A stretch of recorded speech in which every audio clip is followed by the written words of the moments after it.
So now the treatment, the management part में हम लोग क्या करते हैं कि first thing is prevention. So prevention के लिए मैंने आपको बता दिया कि क्या क्या करना है, क्या क्या नहीं करना है. उसके बाद क्या आता है कि आप उनसे भी आपको आराम नहीं मिल रहा. आपने जितने भी एडवाइस हम लोग ने डॉक्टर्स ने दिए थे आप सब फॉलो कर चुके, तभी भी आपको बहुत ज़्यादा दर्द हो रहा है, आपके घुटने में बहुत ज़्यादा दर्द हो रहा है, लाइक क्वालिटी ऑफ लाइफ आपके कम हो गया, आपको रात को नींद नहीं आ रहा है, कुछ भी आपको मज़ा नहीं आ रहा है, बिकॉज आपके घुटनों पे हमेशा दर्द ही रहता है.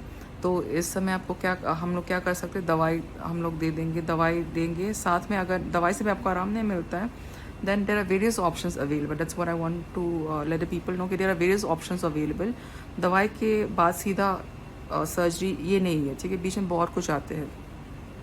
सो बहुत कुछ के अंदर क्या क्या है, इंजेक्शंस हम लोग काफ़ी सारे अभी डिफरेंट इंजेक्शंस आ गए. जैसे कि पहले तो बस स्टेरॉइड से लगाते थे most of the people, most of the doctors like जो भी न्यूरोसर्जरीज को जो ट्रीट करते थे.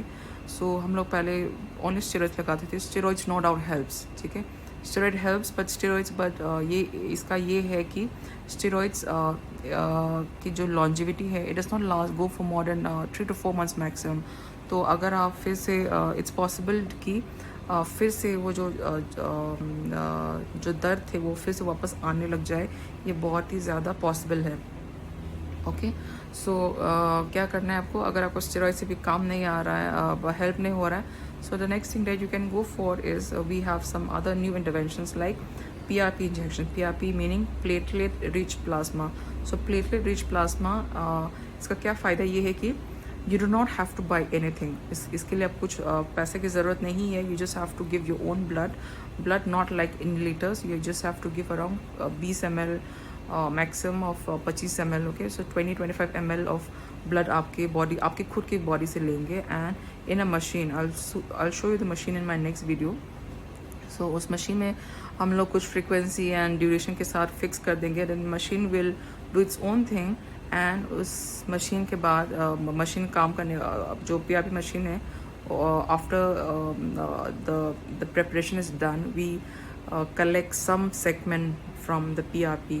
सो द सेगमेंट जो भी आपके खून से हम लोग कुछ एक हिस्सा एक निकालते थे. After the machine does it's work, machine काम करने लग जाने के बाद आपके खुद के खून से कुछ एक हिस्सा है जो हम लोग निकालते हैं, ठीक है, एंड वो हिस्सा ही है जो आपके घुटनों पे लगा देते हैं.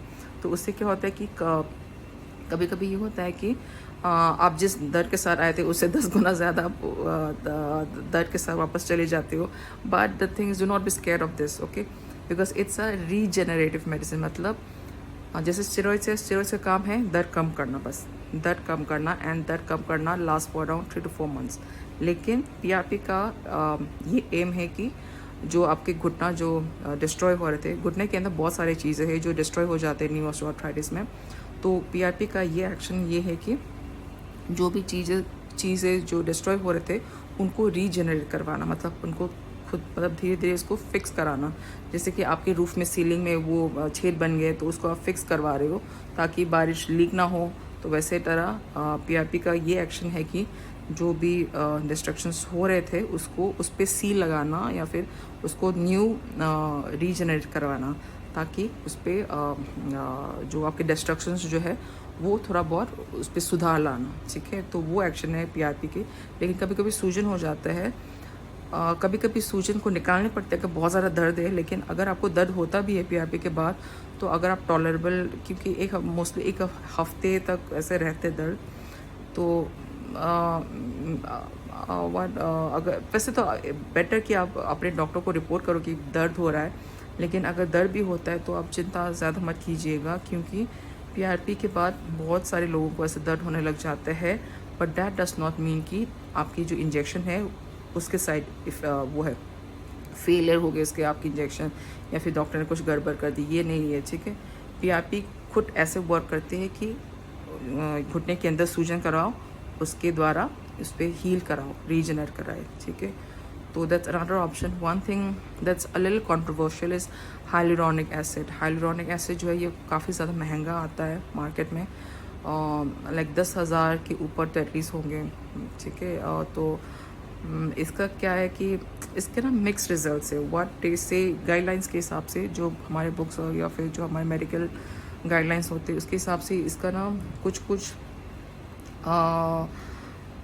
कुछ कुछ है जो उसको एडवाइस करते हैं कि हाइलुरोनिक एसिड मदद करते हैं, लेकिन कुछ ऐसे कोई ग्रुप है जो बोलते हैं कि हाइलुरोनिक एसिड से ज़्यादा असर नहीं पड़ते घुटनों के नी ऑस्टियोआर्थराइटिस में. So it's a mix result and personally what I have seen in OPTs is that people in like थोड़े अर्ली स्टेजेस में, नॉट वेरी अर्ली से और लेट के बीच में जो भी मरीज़ें हैं जो उन पे ना थोड़ा हेल्प करते हैं, लेकिन जो अगर आपके घुटना का जो स्टेज है वो अगर काफ़ी ज़्यादा बढ़ गया है तो फिर इट डज नॉट हेल्प. ठीक है, and it's a quite controversial अभी करेंटली बिकॉज एक तो ये बहुत महंगा है, प्लस किसी किसी पे हेल्प नहीं करते, किसी को हेल्प करते हैं, तो इट्स कंट्रोवर्शियल, महंगा भी है, plus it's not life long. ऐसा नहीं कि आपने एक बार इंजेक्शन लगा दिया तो पूरी ज़िंदगी भर आप दर्द के बिना रह पाओगे, वैसा तो नहीं है. ठीक है, so but then there are various options that I want to inform the people कि वेरियस ऑप्शंस है. Some it's not one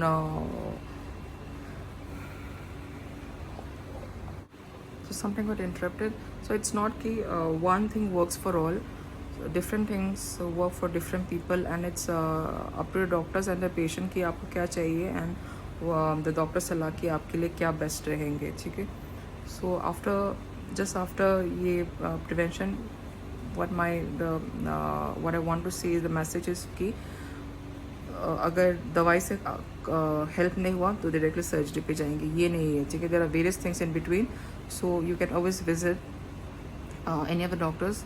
So I work in a department of PMR, physical medicine and rehabilitation, and there are lots of patients that has good reviews, मतलब जिनको बहुत अच्छा लगा है. They were unaware of such विभाग, such department.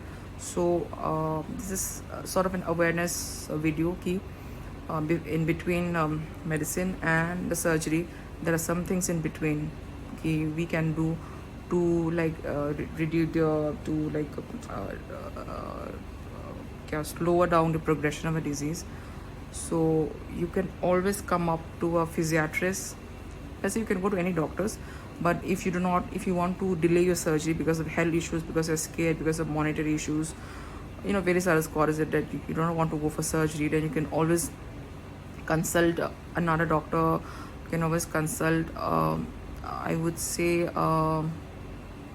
non-surgeon, a doctor which is a non-surgeon, okay, so like a physiatrist, to help you with your knee pain. Okay, so there are various options available, not just PRP, not just hyaluronic acid, not just steroids, or just even nerve ablations. There are various options available right now, and we need to discuss and then finally decide on what to do in your case. Okay, so that's all. I had lots of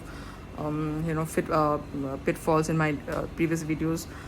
Of course, I'm a beginner, so I have lots of pitfalls, but then you can keep on giving good comments, and we'll together make this a successful one. Okay, bye.